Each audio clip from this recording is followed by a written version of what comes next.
Hi, happy St. Patrick's Day.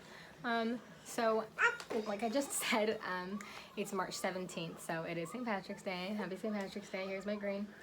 And today I am 7 weeks along.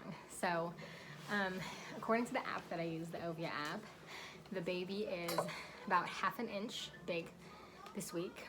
I had an ultrasound yesterday, and the baby was measuring a little bit behind, like 4 days behind, but I think it wasn't the best measurements that she was getting, and she was measuring like lengthwise like this instead of like what would be like the height, I guess, of the baby. So she was measuring something like, I feel like she was measuring like the wrong direction, so that might have also been a part of it, but it was measuring 4 days behind. So my due date has not changed, but it's close enough. But yeah, baby's supposed to be the size of a micro chameleon this week, which is really random, but isn't it always? And Zaya. My kids are here, like they always are. TV's on, like usually is, when I make these videos. So yeah. So here are the ultrasounds. Yesterday. It was very exciting. So look right here, and there's my little baby right there. Sorry, my nails are like so ugly. Here we go. So it was really exciting getting to see the baby. We saw the heartbeat. She didn't do like the heartbeat measurement, but we got to see it flickering and stuff. Got a video. And so yeah. This week has been a lot of stuff that's been happening. Not so much with me and my symptoms wise, but just in life. There's this whole thing going on. Health wise, I think we all know about. I have been posting my videos a week late. So I don't know where we're gonna be next week with it, but I think we all know today's March 17th. For the past week, it's been pretty crazy. I live in California, so it's been a bit wild here, you know. So it's been having a lot of effects, I guess, on things.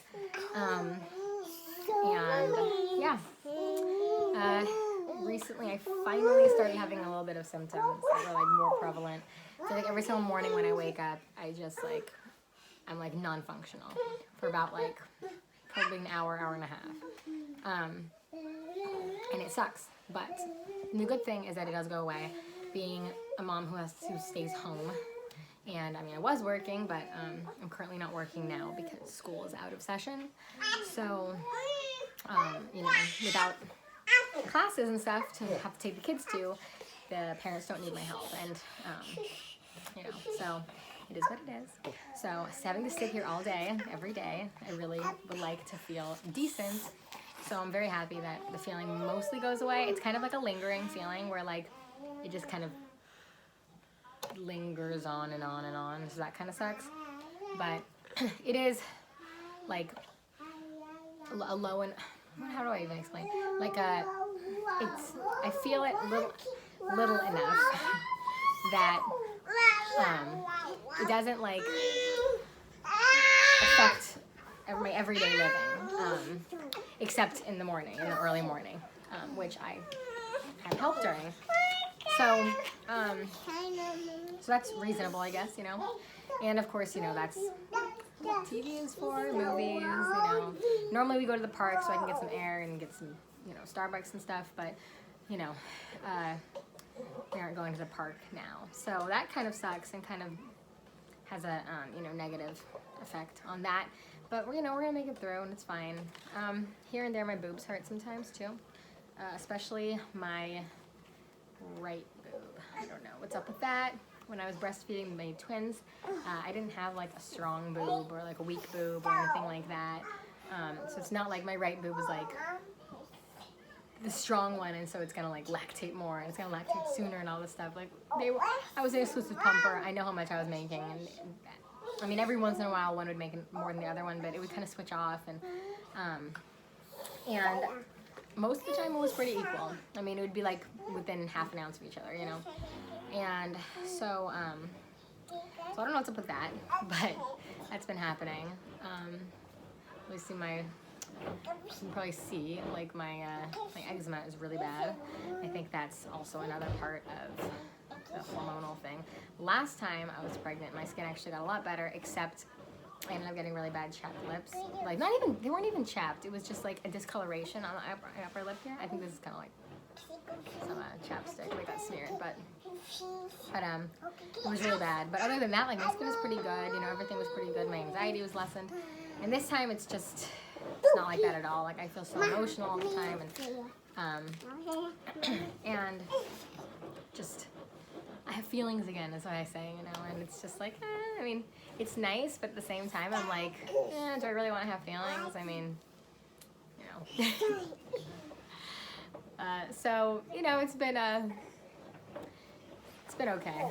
Mostly just the appointment that I went to yesterday is really the biggest update.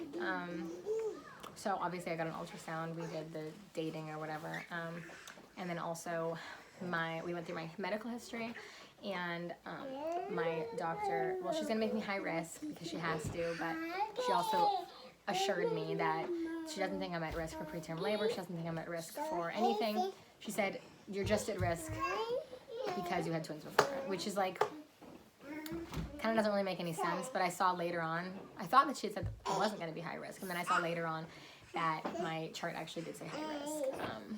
And so, yeah,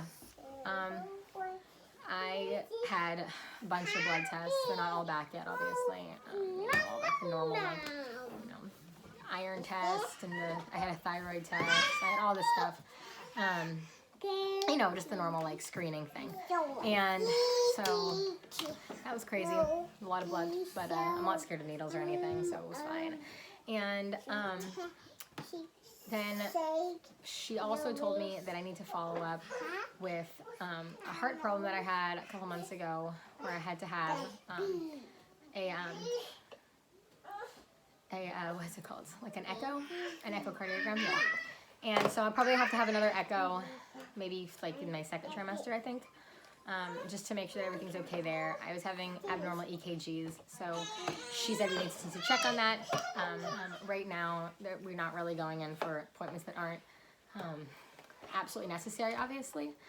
But once all of that stuff stops, then I need to follow up with my normal general practitioner and see what she thinks about my abnormal EKGs, and if she wants me to check on that again, and if she wants me to be seen about it or not. I mean, I try to err on the side of, you know, better safe than sorry.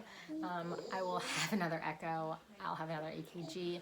I don't mind. I really, really don't mind. I'll do whatever, you know. I just want to make sure that I'm healthy, the baby's healthy, and everybody's healthy, and everybody's going to be safe. I want to make sure that my heart doesn't have any issues that might cause problems during labor. I didn't have any problems during labor with the twins, but you just never know. Like, I wasn't being checked on back then, and so we don't know if the problem came afterwards or if it happened during or before, or I don't know, like my other pregnancy. And so I guess we'll see about that. She also just wanted me to check in about my anxiety and my history of depression. So obviously that makes you at higher risk for having postpartum anxiety and postpartum depression. And I had postpartum anxiety with the twins, so I know that that's something that might really happen to me. I had really bad postpartum, like almost OCD. If it wasn't OCD, it was almost OCD. And just like really intrusive, horrible thoughts that like, not about, like, I would never do anything to my kids, and I never had those thoughts, thankfully, because I know some people do, but just thoughts like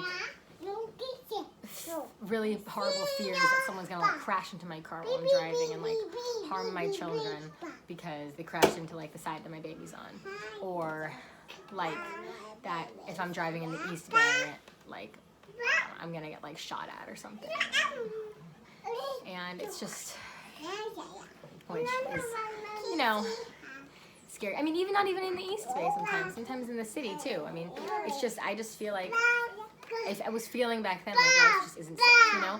And I felt like everything wasn't safe, and I had to always be on edge, and there was a whole thing about like my dog getting bitten by a raccoon, and I was paranoid he was gonna get rabies. We had to take him to the vet, get like rabies shots, booster, and all this stuff because I was so paranoid. We left at like 11 p.m. to go do that. Like, and the babies were, they were 4 months old. But anyway, I guess I should probably wrap up because my kids are acting like complete crazy animals, like they usually are. Trying to climb up in here and unplugging my stuff and all that stuff. So, plus I don't know if I think I might be everything. It's exciting having an appointment finally, you know. They had to make me another appointment for 5 weeks from now, so we'll see. I'm gonna try to go in earlier just because I hate the thought of waiting 5 weeks to go in, but yeah, so, you know, again, like every week, you know, it's still early, I'm not really showing, in my opinion. I mean, it's like, you know, bloat or whatever, but here's my tummy. It's 7 weeks today, so here's my stomach. This is what it looks like. So not very much of anything.